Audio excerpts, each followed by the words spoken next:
दुनिया में जब इंसानों के चांद पर कदम रखने की चर्चा होती है तो लोगों की जुबान पर सबसे पहले नाम आता है नील आर्मस्ट्रॉन्ग और अपोलो।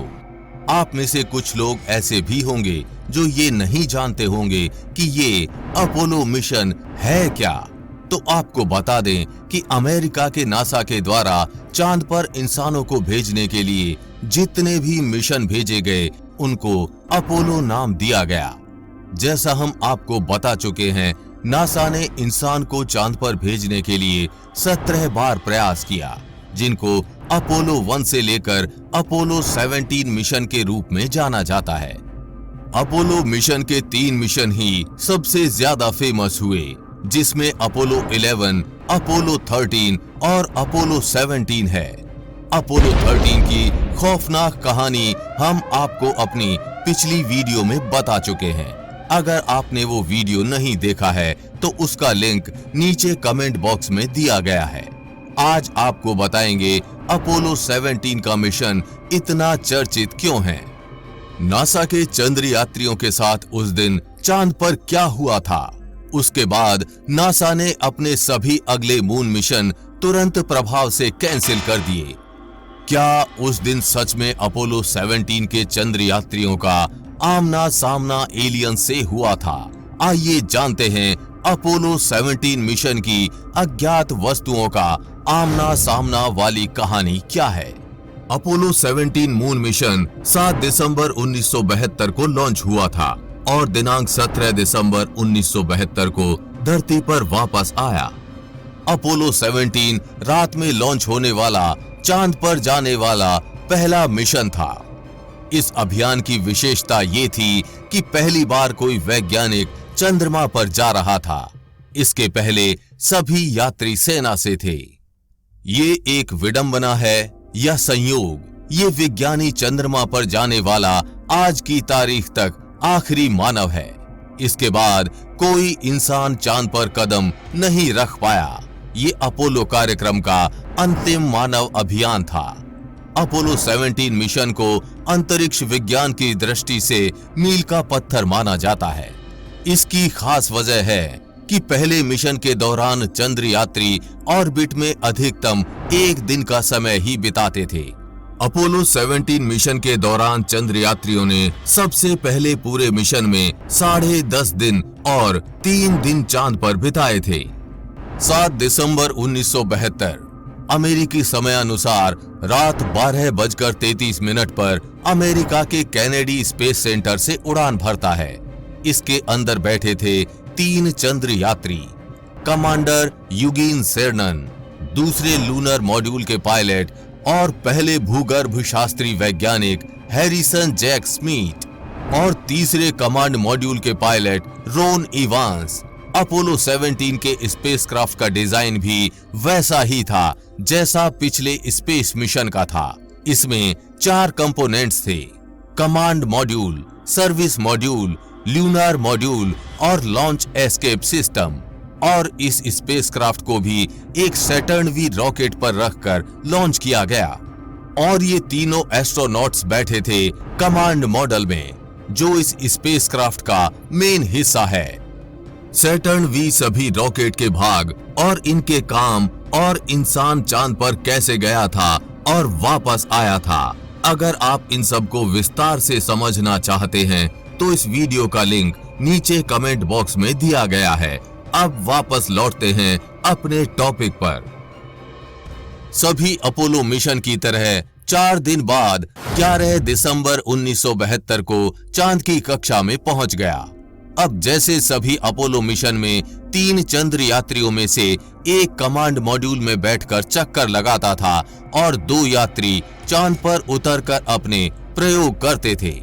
चांद से 100 किलोमीटर ऊपर आज रहने वाले थे रोन इवांस और बाकी बचे 2 चंद्र यात्री यूजीन सेरनन व हैरिसन जैक स्मिथ चांद पर उतरकर अपने प्रयोग करने वाले थे।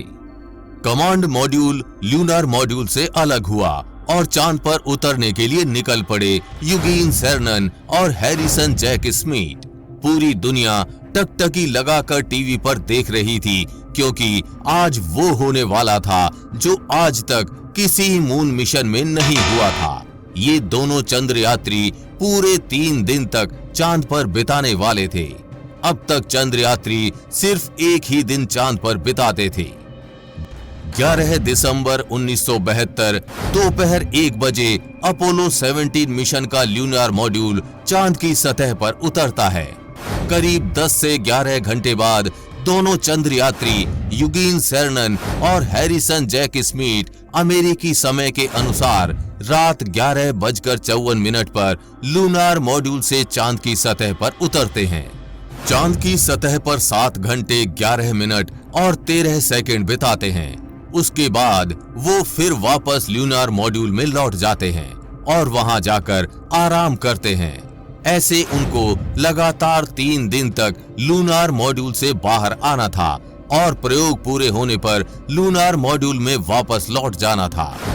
12 दिसंबर 1972 को वो फिर लूनार मॉड्यूल से बाहर आते हैं। 7 घंटे 36 मिनट और 56 सेकंड का समय बिताते हैं। उसके बाद 13 दिसंबर 1972 को वो फिर लूनार मॉड्यूल से बाहर आते हैं। 7 घंटे 15 मिनट और 8 सेकंड का समय बिताते हैं।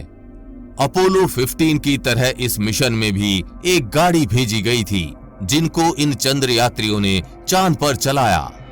इन 3 दिनों की यात्रा में चंद्र यात्रियों ने 109 किलोग्राम के नमूने जमा किए जो पृथ्वी पर वापस लाए और ये नमूने नासा के ह्यूस्टन टेक्सास स्थित जॉनसन अंतरिक्ष केंद्र में रखे हैं।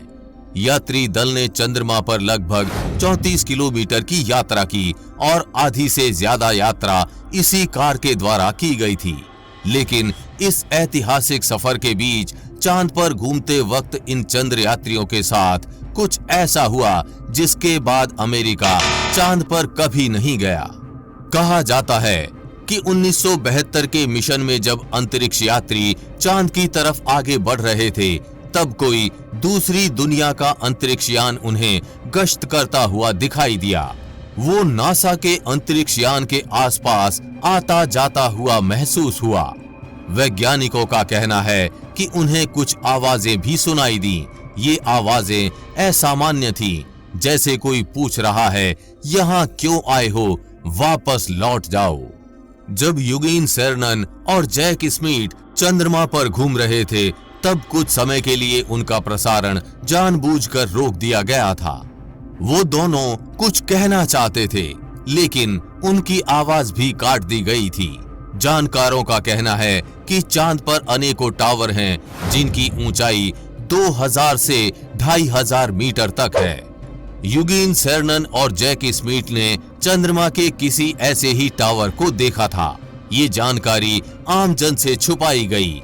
ये टावर एलियंस ने कई हजार साल पहले पृथ्वी पर नजर रखने के लिए बनाए थे। फिलहाल ये टावर वीरान पड़े हैं। थ्योरिस्ट के मुताबिक चांद का बहुत छोटा सा हिस्सा ही हमें पता लगा। ये असल में भीतर से खोखला है और वहां गहरे गड्ढों में दूसरी सभ्यताएं रहती हैं। दावा किया जाता है कि चांद के भीतर जो विशालकाय गड्ढे हैं उन्हीं में एलियंस की बस्तियां होंगी। अंतरिक्ष यात्रियों द्वारा अपना एक्सपीरियंस शेयर करने के बाद नासा ने अगला मिशन प्लान ही नहीं किया। कॉन्स्पिरेसी पर भरोसा करने वाले वैज्ञानिक बड़ी संख्या में हैं, जो मानते हैं कि साल 1972 में आखिरी बार चांद पर जाने के दौरान एलियंस ने अमेरिका को या तो चेतावनी दी होगी या फिर कुछ तो ऐसा हुआ होगा जिसके बाद फिर कोई दोबारा वहां नहीं गया। लाखों लोग मानते हैं एलियंस और अमेरिका के बीच कोई तो ऐसा गुप्त करार हुआ है जिसकी वजह से आज भी अमेरिका हिचकता है सच बोलने से। 17 दिसंबर 1972 को अमेरिकी समयानुसार रात 9:33 पर कमांड मॉड्यूल पर पैराशूट डिप्लॉय होता है और तीनों चंद्र यात्री सफलतापूर्वक प्रशांत महासागर में धीरे से जाकर गिर जाते हैं और वापस धरती पर लौट आते हैं। और इस प्रकार अंत होता है बहुत सारे राज वाले मिशन का, जिसका असली सच क्या था कभी अमेरिका ने नहीं बताया। क्या पता अब चल रहे मून मिशन उन रहस्यों से पर्दा उठा सकें। आपको क्या लगता है चांद या पूरे ब्रह्मांड में कहीं एलियंस हैं या नहीं? नीचे कमेंट बॉक्स में लिखकर जरूर बताएं। हम उम्मीद करते हैं कि आपको ये जानकारी अच्छी लगी होगी। अगर जानकारी अच्छी लगी हो तो इस वीडियो को अपने दोस्तों और रिश्तेदारों में जरूर शेयर कीजिए। आगे भी ऐसी इंफॉर्मेटिव वीडियोस आती रहेंगी, इसलिए अपडेटेड रहने के लिए चैनल को सब्सक्राइब करके बेल नोटिफिकेशन ऑन जरूर कर लें। वीडियो को लाइक करना ना भूलें। जल्द ही मिलेंगे ऐसी ही इंफॉर्मेटिव वीडियोस के साथ और आपको कुछ अच्छा सिखाएंगे। तब तक के लिए जय हिंद, जय भारत।